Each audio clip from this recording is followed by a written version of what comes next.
Good evening. Now that most of the major witnesses in the Watergate phase of the Senate committee hearings on campaign practices have been heard, the time has come for me to speak out about the charges made and to provide a perspective on the issue for the American people. For over 4 months, Watergate has dominated the news media. During the past 3 months, the three major networks have devoted an average of over 22 hours of television time each week to this subject. The Senate committee has heard over 2 million words of testimony. This investigation began as an effort to discover the facts about the break-in and bugging of the Democratic National Headquarters and other campaign abuses. But as the weeks have gone by, it has become clear that both the hearings themselves and some of the commentaries on them have become increasingly absorbed in an effort to implicate the president personally in the illegal activities that took place.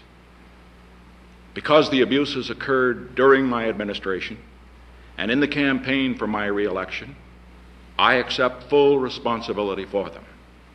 I regret that these events took place, and I do not question the right of a Senate committee to investigate charges made against the president to the extent that this is relevant to legislative duties. However, it is my constitutional responsibility to defend the integrity of this great office against false charges.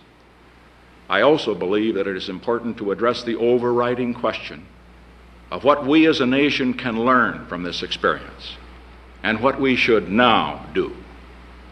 I intend to discuss both of these subjects tonight. The record of the Senate hearings is lengthy. The facts are complicated, the evidence conflicting. It would not be right for me to try to sort out the evidence, to rebut specific witnesses, or to pronounce my own judgments about their credibility. That is for the committee and for the courts. I shall not attempt to deal tonight with the various charges in detail. Rather, I shall attempt to put the events in perspective from the standpoint of the presidency. On May 22nd, before the major witnesses had testified, I issued a detailed statement addressing the charges that had been made against the president. I have today issued another written statement which addresses the charges that have been made since then as they relate to my own conduct, and which describes the efforts that I made to discover the facts about the matter. On May 22nd, I stated in very specific terms, and I state again to every one of you listening tonight, these facts. I had no prior knowledge of the Watergate break-in. I neither took part in nor knew about any of the subsequent cover-up activities.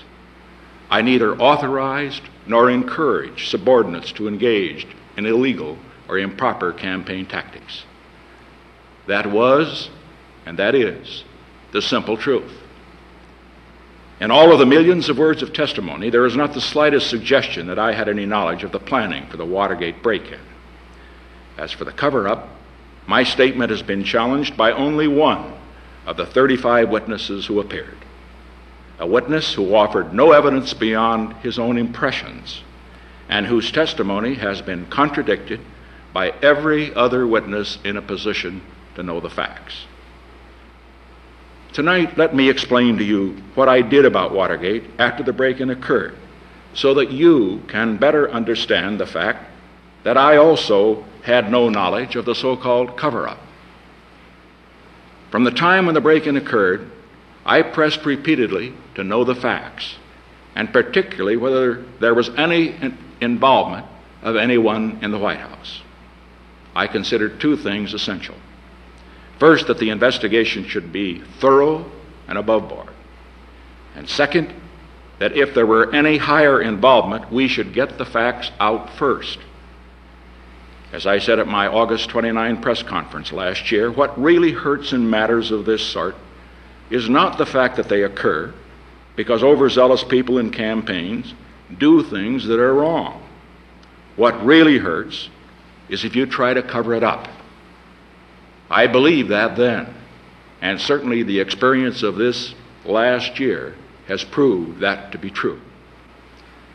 I knew that the Justice Department and the FBI were conducting intensive investigations, as I had insisted that they should. The White House counsel, John Dean, was assigned to monitor these investigations, and particularly to check into any possible White House involvement. Throughout the summer of 1972, I continued to press the question, and I continued to get the same answer. I was told again and again that there was no indication that any persons were involved other than the 7 who were known to have planned and carried out the operation and who were subsequently indicted and convicted. On September 12th, at a meeting that I held with the Cabinet, the senior White House staff, and a number of legislative leaders, Attorney General Kleindienst reported on the investigation. He told us it had been the most extensive investigation since the assassination of President Kennedy, and that it had established that only those 7 were involved. On September 15, the day the 7 were indicted, I met with John Dean, the White House counsel. He gave me no reason whatever to believe that any others were guilty. I assumed that the indictments of only the 7 by the grand jury confirmed the reports he had been giving to that effect throughout the summer. On February 16, I met with Acting Director Gray prior to submitting his name to the Senate for confirmation as permanent director of the FBI. I stressed to him that he would be questioned closely about the FBI's conduct of the Watergate investigation. I asked him if he still had full confidence in it. He replied that he did, that he was proud of its thoroughness, and that he could defend it with enthusiasm before the committee. Because I trusted the agencies conducting the investigations, because I believed the reports I was getting, I did not believe the newspaper accounts that suggested a cover-up. I was convinced there was no cover-up because I was convinced that no one had anything to cover up.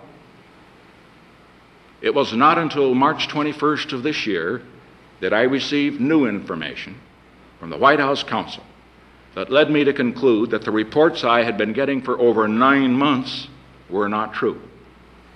On that day, I launched an intensive effort of my own to get the facts and to get the facts out. Whatever the facts might be, I wanted the White House to be the first to make them public. At first, I entrusted the task of getting me the facts to Mr. Dean. When, after spending a week at Camp David, he failed to produce the written report I had asked for, I turned to John Ehrlichman and to the Attorney General, while also making independent inquiries of my own. By mid-April, I had received Mr. Ehrlichman's report and also one from the Attorney General based on new information uncovered by the Justice Department.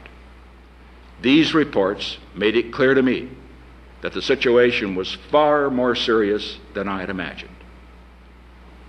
It at once became evident to me that the responsibility for the investigation in the case should be given to the Criminal Division of the Justice Department.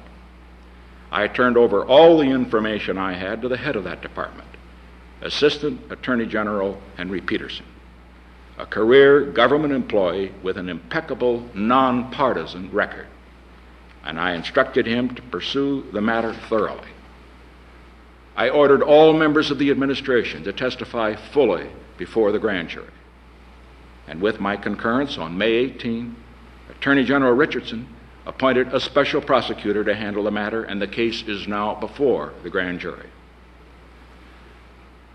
Far from trying to hide the facts, my effort throughout has been to discover the facts and to lay those facts before the appropriate law enforcement authorities so that justice could be done and the guilty dealt with.